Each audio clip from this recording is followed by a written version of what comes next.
Speaking of disasters and legal problems, we had another big disaster. The disaster was in the UK. One of my good friends, Sean Pertwee, was extremely upset about this. And I think he'd probably still fight to try and break the whole stupid nonsense. But what took place was we were working with Amicus Productions and Hammer Studios and Dario Argento Productions. And Games Workshop had contacted us. And they wanted us to do a production based on Warhammer. And I had been familiar with Warhammer. Several people had talked about different things. I had some of the miniatures. And I still play it to this day. And I had come up with an interesting idea. And it fell in line with everything else. And we wrote a script. And then we did a production, which was basically, for those people that haven't seen it, because I know pretty much only the UK has ever seen this, it was a production live action with Genstellars and a Terminator in a Spacehulk. And it was connected with a Fimmer and the lives of Fimmer on a planet. Now, if you're a hardcore fan of GW, you know what the Fimmer are. If you're new to GW, you have no idea because they were in the first release of GW. Okay?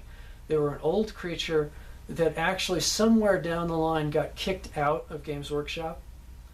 And that's probably the main reason why they keep the film secret, and they don't want it, and they probably one of the main reasons the problems happened with the film.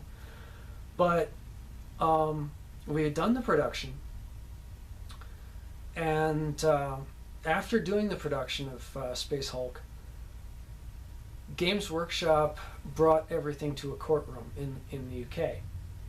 And they said that they wanted to own the film, and the end result was that they took the film, they would show it only at conventions, and that it would get a limited airtime on the BBC, like kind of the Wookiees Christmas in the United States kind of did. It would be one of those once a year maybe kind of run serials. So that's what happened to it. Part of the problem with this was we had many very big actors involved in this film. One of the Fimmer was played by Peter Cushing. I was in the Warhammer Terminator suit. Sean Pertwee was one of the Genstellars. And several of the other actors and monster actors from the Alien films were in the rubber suits of the Genstellars. We had brought onto the line not just Amicus Productions and Hammer Studios, we had also brought into effect, I believe they're called We Are H.R.R. Geiger, the production company that does all of the mime work and all of the artistry work from Geiger that creates the alien suits and the alien dance actors and mime actors. So we had literally the best in the UK, and we put this production together. And we just had a blast with it.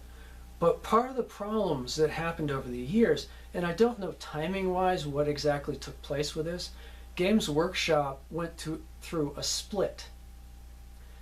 They had one group that actually broke away from them who had started the entire game system. And in the split, one of the people that left was the original sculptor that made the character the Fimmer. And he had the copyrights of the Fimmer and everything else. So because of that, the Fimmer was part of the characters that just kind of never returned to Games Workshop. And that could be one of the reasons why they didn't technically like releasing the film kind of thing.